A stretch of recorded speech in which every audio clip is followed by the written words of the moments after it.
Hey guys, you remember that gun in year 1, the Red Death, that was the main competition for the Thorn? Well, it got brought over to year 2, and it's here with a vengeance. This pulse rifle is not something to be messed with. You have limitless opportunities with this gun due to its synergy with the perks and the stats. This gun is capable of the dreaded 2-shot burst kill in the Crucible, and that alone is something that you should ponder on. The kill time for this gun is very good, and along with this, it has some very nasty perks. You can easily take out 2 to 3 enemies in the Crucible just as long as you know how this gun works. Because of this, and this alone, I want to review this weapon and see how worthwhile this gun is. So stick around and see, is the Red Death still worth it? You heard me right, this gun is capable of the 2 burst kills if all shots are headshots. And I've said that this gun has great unison with its stats and perks. But really, what are the perks on this gun? Well, first of all, you had a choice between accurized ballistics, which increase damage and range, but less stability. Field choke, which grants increased damage and range, but lowered stability. However, this perk boosts range higher, but stability lower than accurized ballistics. And then you have aggressive ballistics, which give higher increased damage, but less range and stability. I'd say even though it lowers the range and stability, go for aggressive ballistics to ensure that you'll constantly be getting those 2 burst kills. The first main perk on this gun is called Unflinching, which reduces how much you flinch when you get shot. This is a solid perk all around. Next up we have a choice between Snapshot, which increases zoom speed, high caliber rounds, which stagger targets more often, and Single Point Sling, which boosts the movement speed of this gun while aiming, and also the ready speed of this weapon. Last but not least, we have the signature perk of the Red Death, called the Red Death. How original. But what this perk does is awesome, even if it has a bad name. After each kill, your health immediately starts regeneration, and you get a drastic boost to reload speed.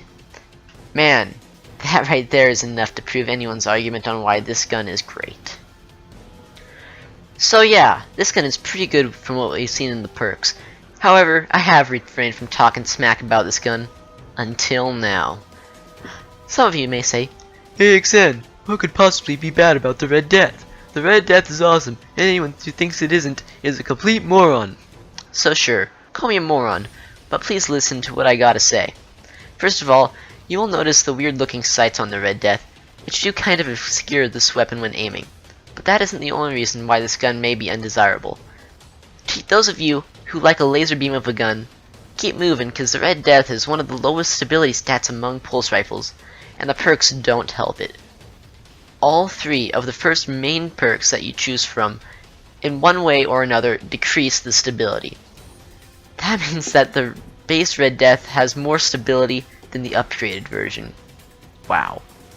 Along with this, the Red Death is exotic, which means that you are committed to using this gun and only this gun as your exotic for your weapon. You cannot use an exotic special or heavy. But besides the initial goods and bads of this gun, how well does it actually operate? Well, in PvP it does 23 damage to the body and 34 to the head. As I said, if you land all headshots in the first 2 bursts, you will be able to get an easy 2 burst kill. Main problem will be landing the headshots, so once you master the recoil, you should be a complete beast in the Crucible. But what role does the Red Death actually take in the Crucible? I would say that you definitely want to engage enemies at medium range. You don't want to get too close, because shotgunners will definitely be able to outgun you, and it kind of feels kind of clunky when you get up there. And you don't really want to go too far, because it doesn't have very good stability. But in medium range, you have the Unflinching perk, making it easy to get those 2 burst kills, and it really just feels right to use it here. With the Red Death being a pretty good option in PvP, how well does it fare in PvE? Let me ask you a question. Have you ever died while playing on a raid or even a strike? Well, then you suck. Actually, I'm kidding, because on my Titan alone I've died, at the moment of this recording, 765 times.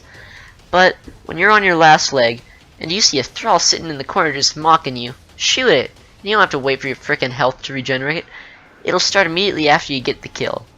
This also lets you play around with a max armor and max agility build, because who cares how long it takes to regenerate when you're able to kickstart it with the pull of a trigger. When in the story mission, Blighted Coven, facing off against regular level 40 enemies, you will do 553 damage to the body and 1657 damage on a crit. When fighting those pesky yellow health bar enemies, you do 531 damage to the body and 796 on a crit. Generally, in PvE, you want to do a lot of damage in a short amount of time, and the Red Death can fill that role. It is a higher impact gun, resulting in higher damage after one trigger pull. So yes, I would say that you could use this gun in PvE, but at a cost. You would not want to be using this gun when you can use things like the Black Spindle or the Touch of Malice, because let's just say they can lay down a lot of damage doing it fast as well as a long period of time. Let's just say use the Red Death for fun in PvE. In PvP, it's a great option, and due to pulse rifles being pretty good as of now in the Taken King, it's one of the top tier choices. In conclusion guys, if you want a solid PvP pulse rifle, go for the Red Death. In PvE, this is strictly for people who want to have fun, not for those who want to do massive DPS on a boss. Now, is this gun better than the Bad Juju or the Grasp of Malik? Well, we'll leave that argument for another day. But if you like those pulse rifles like the Messenger or the Hopscotch Pilgrim from Year 1, the Red Death is a pretty good fit for you. However, that's really all I got to say about this gun. If you like this video, make sure to leave a like.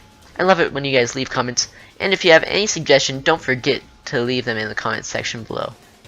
And I guess if you really loved the video and you want to see more content like this, then subscribe.